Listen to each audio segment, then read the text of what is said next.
In this video, we're going to take a look at what I call translation word problems. What I mean by translation word problems is the equations are basically given to you in the problem. Your job is just to translate from the English words into math symbols. So we're going to look at three different types of what I call translation word problems. The first is what I call a sum difference problem. The second is an angle measurement problem. And the third type of problem is the consecutive integers problems. So first, sum or difference. Well, if I read this problem that's stated here and think about what this means. The sum of the first number and 3 times the second is 21. We're going to get rid of these extra words. Okay, they weren't supposed to be there in the problem. So the sum of the first number, which I'm going to call x, and 3 times the second, which I'm going to call y, so it's going to be 3 times the second, which is 3y, is, meaning equals, 21. The second problem says the difference, and what I mean by sum is addition, what I mean by difference is always going to be subtraction, of the two numbers is 5. So x minus y is going to equal 5. Okay, so I have a systems of equations here. You can use the technique, whatever technique you'd like to solve. A lot of these are pretty easily solved using substitution. So if I multiply the second equation by 3, just because the signs are already set, I can just go ahead and add, canceling those out. X plus 3x is 4x. 15 plus 21 is going to be 36. Divide by 4, x is going to equal 9. So if the first number is 9, and the difference of the two numbers is 5, 9 minus 5 is 4. And if I look at the first equation, 4 times 3 is 12, plus the first number of 9 is going to give me 21, so that checks. So my two integers, or my two numbers, are going to be 9 and 4. So once again, this is called the translation problem, because if I look at the equations, they come straight out of the words that are used in the problem. The keywords sum meaning addition, difference meaning subtraction. Another type of word problem revolves off of what angle measurements. There are two words that are particularly important here. Okay, a lot of times, we'll have something like a sum difference problem, like one angle is 5 less than twice another angle. But a lot of times they'll use two words. The first word, supplementary. Okay, and remember S for supplementary. For straight, the two angles added together must equal 180 degrees. Okay, so two angles combined need to equal 180 degrees, a straight angle. The other word that's used a lot is complementary. And when you think complementary, think of corner. How many degrees is in a quarter? A corner, it's a 90-degree angle.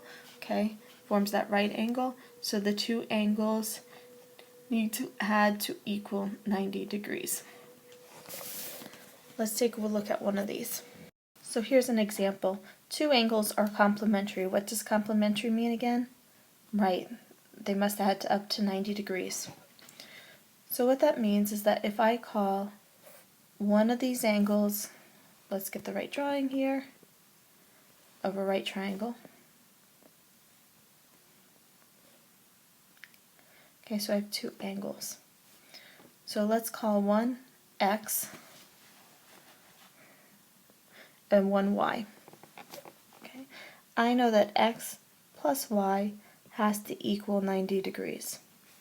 Okay, the second sentence says one angle, let's just say that's going to be x, it doesn't really matter, is 8 less than twice the other. So be careful with this 8 less. That means that I have to do twice the other angle, 2 times y, minus 8. So the 8 less than means that I'm subtracting 8. Okay. Once again, you have your choice of methods to solve this system of equations. Right now it's set up for substitution, so that's what I'm going to choose to use.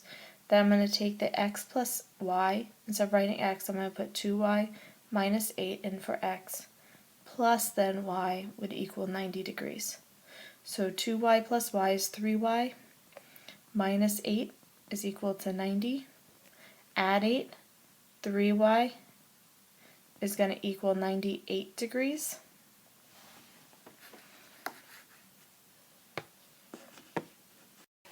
I'm going to make one change to the problem. Instead of being 8 degrees less, I'm going to make that 18 because it's going to make things come out a little bit easier. So instead of being 98, that's going to be 108. I'm going to divide by 3, divide by 3. So my y is going to equal 36 degrees. So if y is 36 degrees, its complement is 54 degrees. Is 2 times 36, which is 72, minus 18 equal to 54? And it is. Okay, so once again, it's just a straight translation problem with the little addition of the word supplementary, complementary. The final type of problem is a consecutive integer problem. What it means to be a consecutive integer is it's 3 numbers right in a row. So for example,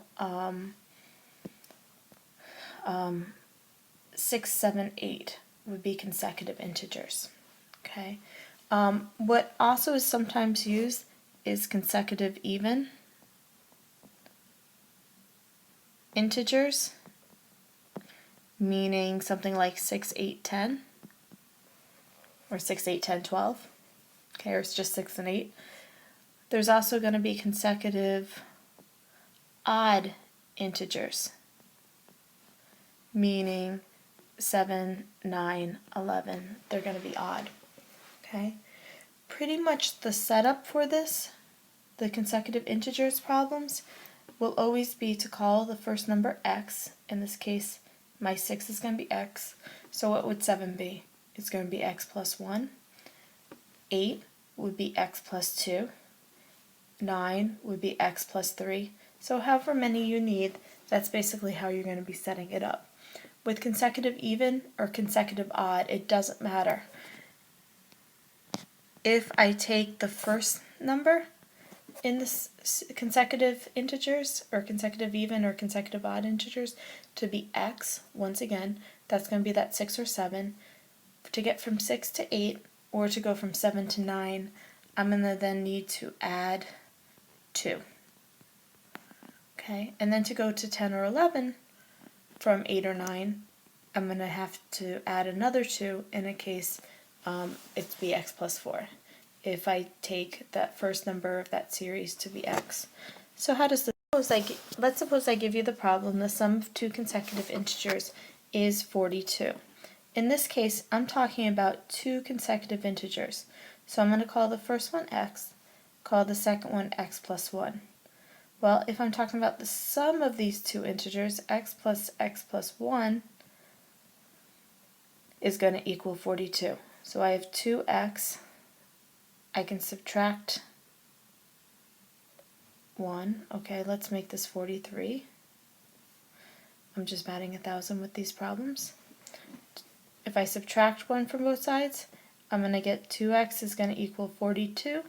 I divide by 2, x will equal 21. So what that means is if x is 21, x plus 1 would be 22. Add them together, and I'm going to end up with 43. Okay. Let's take a look at consecutive odd integers. Let's say I tell you the sum of 3 consecutive odd integers. So if I see odd, it's going to be x, x plus 2, and since there's 3 of them, it'll be x plus 4. If the sum of those, if I add those together, I would get 3x plus 6 is 45. I subtract 6 from both sides, 3x would equal 39. Divide by 3, x would equal 13. what that then means is that my first number is 13, my second number would be 15, my third number would be 17. So once again, it pretty much follows from that setup.